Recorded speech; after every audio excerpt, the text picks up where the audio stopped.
बिस्मिल्लाहिर्रहमानिर्रहीम। अस्सलामु अलैका या साहिबुल असरे वज़्ज़मान।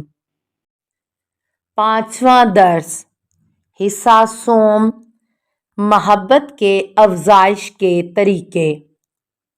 बाहमी मुशावरत। शौहर और बीवी के दरमियान मशवरा करने से मोहब्बत बढ़ती है। हम सब लोग मशवरा करते हैं, लेकिन जो गलती करते हैं वो ये कि हम पहले अपना नज़रिया बयान कर देते हैं और फिर सामने वाले से कहते हैं कि मैं ये चाहता हूँ, आपका क्या ख्याल है। इसका मतलब तो ये हुआ कि ये मेरा फैसला है, मैं आपसे ये नहीं पूछ रहा हूँ कि आपका क्या ख्याल है, बल्कि मैं ये कहना चाह रहा हूँ कि मैं ये करना चाहता हूँ, आप मेरी मदद करेंगी या नहीं करेंगी। जबकि मशवरे का मकसद ये होता है कि आप एक चीज़ कि जिसका आप इरादा करते हैं उसके मौजू को पेश करें, ना कि आप अपने फैसले से आगाह करें।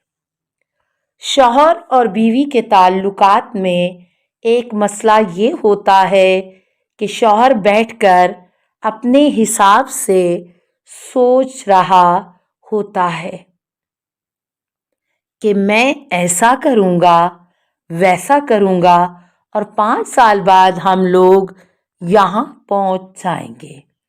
बीवी सोच रही होती है कि मेरा शौहर यूं करेगा, बच्चे ऐसे होंगे, घर ऐसा होगा और हम यहाँ पहुँच जाएंगे।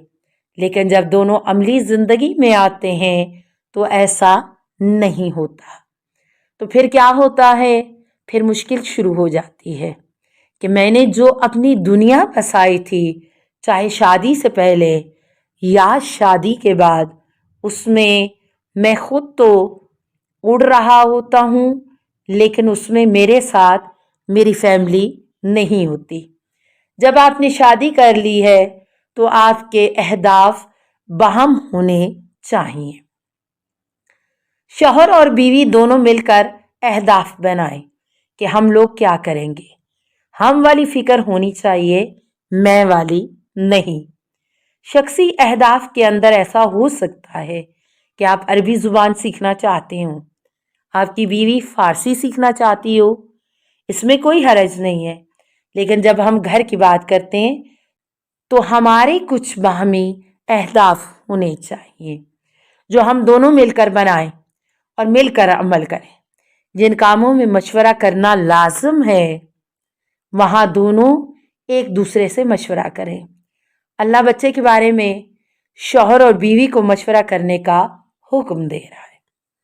खालिक कायनात फरमाता है, फ़इन अरादा फ़िसालन अन तराज़िन मिनहुमा व तशावुर फ़ला जुनाहा अलैहिमा व इन अरदतुम अन तस्तरज़िउ औलादकुम फ़ला जुनाहा अलैकुम इज़ा सलमतुम मा अतैतुम बिल मारूफ़े वत्तकुल्लाहा वअलमू अन्नल्लाहा बिमा तामलून बसीर।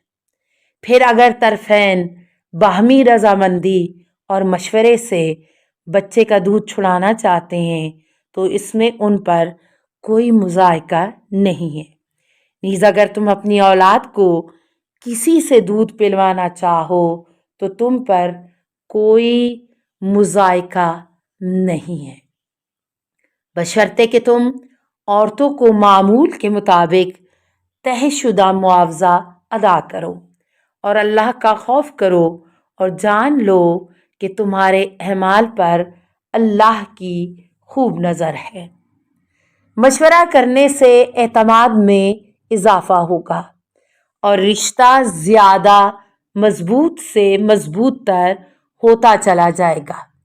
सबसे पहला फ़ायदा ये होता है कि जब हम किसी से मशवरा करते हैं तो उसे इज़्ज़त दे रहे होते हैं, उसका एहतराम कर रहे होते हैं, उसको पता चलता है कि मेरी एक अहमियत है, इसीलिए तो मुझसे मशवरा کیا جا رہا ہے۔ دوسرا فائدہ یہ ہوتا ہے کہ جب سامنے والا آپ کو مشورہ دیتا ہے تو وہ اپنا تجربہ بتاتا ہے، تو آپ کو اپنی ناتوانی کا پتہ چلتا ہے۔ آپ کو پتہ چلتا ہے کہ میرے اندر اتنی ساری کمزوریاں ہیں کیونکہ یہ سب کچھ میری سمجھ میں نہیں آیا تھا۔ تو بہتر ہے کہ مشاورت کے ساتھ کام انجام دیا جائے۔ مشورہ کرنے سے آپ کی زندگی آسان ہو جائے گی۔ جب شریک حیات کے ساتھ کسی مسئلے پر بحث کریں تو سب سے پہلے اس مسئلے کو حل کریں، وہاں پر اس کا تجزیہ کریں کہ آیا یہ چیز کہ جو میں کرنا چاہ رہا ہوں صحیح ہے یا نہیں ہے، اس کو ہونا چاہیے یا نہیں، اور کوشش کریں کہ اتفاق رائے کے ساتھ یہ مشاورت ختم ہو، نہ کہ اختلافات پر، اور ایک دوسرے کے ساتھ مل کر یعنی دونوں ایک ایسے نتیجے پر پہنچیں کہ جس پر دونوں کا اتحاد و اتفاق ہو۔ یہاں پر یہ آیت پڑھی جاتی ہے، الرجال قوامون علی النساء بما فضل اللہ بعضهم علی بعض، مرد عورتوں پر نگہبان ہیں اسی بنا پر کہ اللہ نے ان میں سے بعض کو بعض پر فضیلت دی ہے۔ کسی بھی فیصلے کے اندر مرد فائنل اتھارٹی ہیں، آخری فیصلہ مرد کو کرنا ہے، لیکن اگر کوئی چیز صحیح ہے تو مرد کو بھی ماننی چاہیے۔ اگر بیوی کوئی بات صحیح کہہ رہی ہے تو مرد کو مان لینی چاہیے۔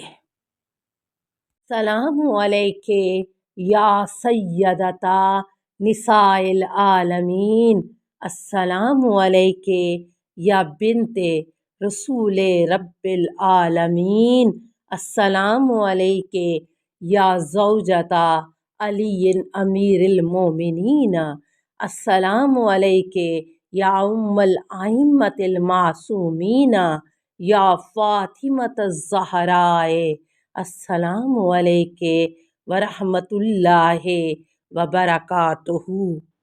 اللہم صلی علی محمد و آل محمد۔